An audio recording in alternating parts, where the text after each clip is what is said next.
This video looks at well-posed predictive control and focuses on what happens when you use a short output horizon. We're looking then at changing the output horizon within MPC, or in particular we're going to use a GPC algorithm, and we're going to start by considering the optimization from a conceptual point of view rather than just jumping straight in to some simulation examples, which we'll do afterwards. You'll remember from the previous video in this chapter that the word well posed is used to indicate that the optimization makes good sense. So in other words, the optimization gives a result that you can have confidence in. A reminder here that we're assuming that there's no feed-forward information for now. We'll deal with that in a later chapter. Short predictions horizons then. What's the impact of choosing a low value for the output or prediction horizon? What's the impact of choosing a very high value for the prediction horizon? And that actually comes in the next video, not this one. And where we're going is what therefore is a practical choice for the prediction horizon. That's where we want to get to, having understood both points 1 and 2. Does the presence of constraints affect this understanding? That will be dealt with in a later chapter. In this particular video, we're going to focus mainly on using nu equals 1 with small values of ny. Here's an example then. What have we done? We've used an output horizon of 5, which isn't really small, but it's moderately small, and we've printed here, or plotted, the predictions that we get at the first sample. And what do you notice about these predictions? Well, within the prediction horizon here, they're not too bad. They've given you a balance of negative errors and positive errors, which is roughly what you expect. But critically, when you go beyond the horizon, the errors are very poor. But of course they don't appear in the performance index, and so clearly the overall prediction strategy is quite poor, even though within the horizon it looks not too bad. You can get this example if you want in this particular file, which will be on the Google sites. What happens then if I increase the control horizon, which I've done here? Well, it's slightly better, but again you can see that the long-term prediction is quite poor. If I increase the control horizon again, yep, it's slightly better, but again the long term is poor, and similarly if nu goes to 4. So where's our summary?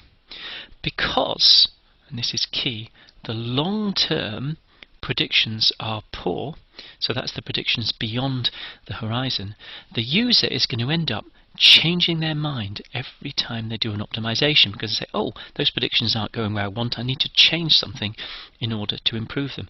And if you keep changing your mind, then the optimization you're solving clearly does not make sense.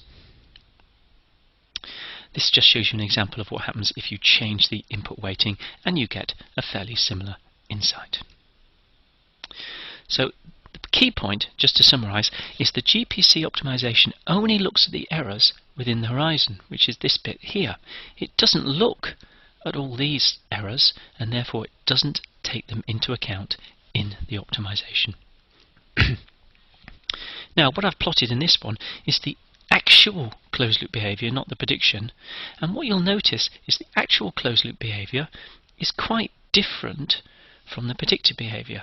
And again, you'll notice what we said in the previous video: if the closed loop behavior is not close to the predictions, then your optimization is ill-posed.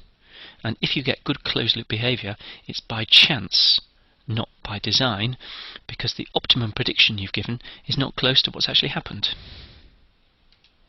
Here's a different example.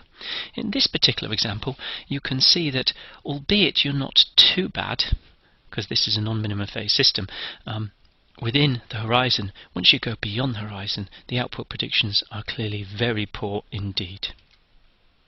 This is in example 2, again on the Google sites. What happens if I reduce the output horizon to 2? And here you can see that the predictions are totally disastrous. Or if I take the horizon up to 6, and you might say, well, it's slightly better here, but again, the predictions really are not good at all, especially beyond the prediction horizon. So we've got the same point here. Because the predictions in the long term are quite poor, we're going to have to keep changing our mind on what the best input trajectory should be, and therefore the optimization that we're doing clearly makes no sense, or in my language is ill-posed. Again, for this example, what we've done here is we've plotted the closed loop closed loop trajectories that arise alongside the open loop prediction, and you can see that they're quite different. There's a huge difference between your optimized prediction and the behavior that results, and therefore if you get good closed loop behavior, this is due to good luck rather than good design, because your optimized prediction is nowhere near this supposed good behavior that you've ended up with. Here's a third example. The difference with this example is that one of the poles is unstable. And what do you notice about the predictions in this case? Catastrophic. They're going off to infinity. They really are very poor indeed. If I increase the output horizon a bit, well, it gets slightly better, but it's still divergent. If I increase the output horizon more, slightly better, still divergent. And now I've taken the output horizon up to 10, you can look and you can say, well, at least within the horizon I'm not too bad, depending on how you define that, but clearly the overall predictions are just no good at all. If we overlay the closed loop behavior, so that's what actually results when you update your optimization every sample, with a prediction you've made at the first sample, again, what do you notice? These two are nothing like each other. And therefore the fact that you end up in the closed loop with this dotted line is by chance, not by design. Final example then, this one you'll see has got complex poles, so it's quite oscillatory. Again, you'll see with a low output horizon, this response is really quite poor. If I increase the output horizon a little bit, it's still fairly poor, and even if I go up to 10, it's still fairly poor. And so what we've got again is, because the long-term and the short-term predictions are poor, the user's going to keep changing their mind about what an ideal input should be in order to improve the behavior. And so the optimization is simply not a good optimization, or it's ill-posed. What does that tell us? Using prediction and optimization alone is not enough to imply that the optimized input trajectory is a good one. The optimized input trajectory could actually be a very poor choice. And in this case, if you do the example and look at them, you can say, well, I can see that the optimization was not well posed. Do I understand why? Not yet, but I know that it wasn't well posed. And so either the performance index is poorly chosen, and or the degrees of freedom are poorly chosen, as the combination of these has not resulted in an effective strategy. The rationale then. The performance index only penalizes tracking errors over ny samples, and it totally ignores the tracking beyond that. I'll give you an example of why this is madness. Imagine you were driving a car where you optimized your behavior only over the next 2 seconds, with no consideration, that's the key thing, no consideration of what happens beyond 2 seconds. Well, you wouldn't see a corner that was 50 yards ahead until you were within 50 yards, and thus you would make no allowance to ensure that you could get around that corner, and clearly you might end up crashing if you're going too fast. Overtaking would be huge fun, because if you can only look 2 seconds ahead and you start to overtake, and then all of a sudden you see there's some oncoming traffic or a traffic island or something else, it's not going to work.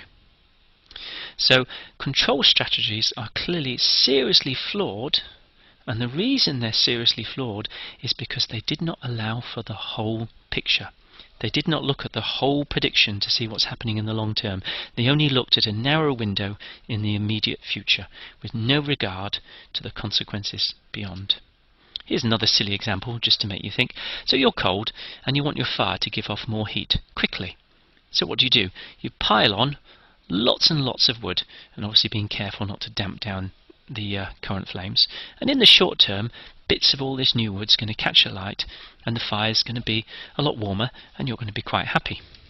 However, 5 minutes later, much more of this new wood will have caught alight, and now you're going to have a raging bonfire which is far too hot and dangerous. And what was the problem here? Your decision making considered only the short-term future. it didn't look at the long term, and thus your decision making was flawed. You can think of lots of other examples if you want. The behaviour of children who often fail to think through the consequences before they act, and that's a bit like using a short prediction horizon. It's not thinking through the long-term consequences, it's just thinking through what's going to happen immediately. Or some of you may have been victim to writing an angry email and posting it immediately instead of waiting overnight, reading it again and taking your time. Look through the long term, not just the short term. So a summary. If you were to use a low value for NY, or a low prediction horizon, there is no penalty on tracking errors beyond the prediction horizons. And the implied tracking errors beyond could be very large. And even though they're very large, they've got no impact on your decision making. And you can immediately see, well, that doesn't make sense. If I've got large errors beyond, surely they should influence my decision making. So what happens as a consequence is we end up repeatedly changing our mind on what is a good trajectory, which undermines the fact that you're doing an optimization in the first place. So clearly, low prediction horizons are nonsense. You simply cannot or should not do it. The question we need to ask, of course, is how big does the output horizon need to be? So conclusions. We've demonstrated through many examples that a low output horizon almost always, I haven't said always, almost always leads to very poor predictions. And the optimized predictions do not give a good match to the target over a longer horizon. So that's a key thing. You need to make sure the optimized predictions actually match the target over a longer horizon beyond the horizon.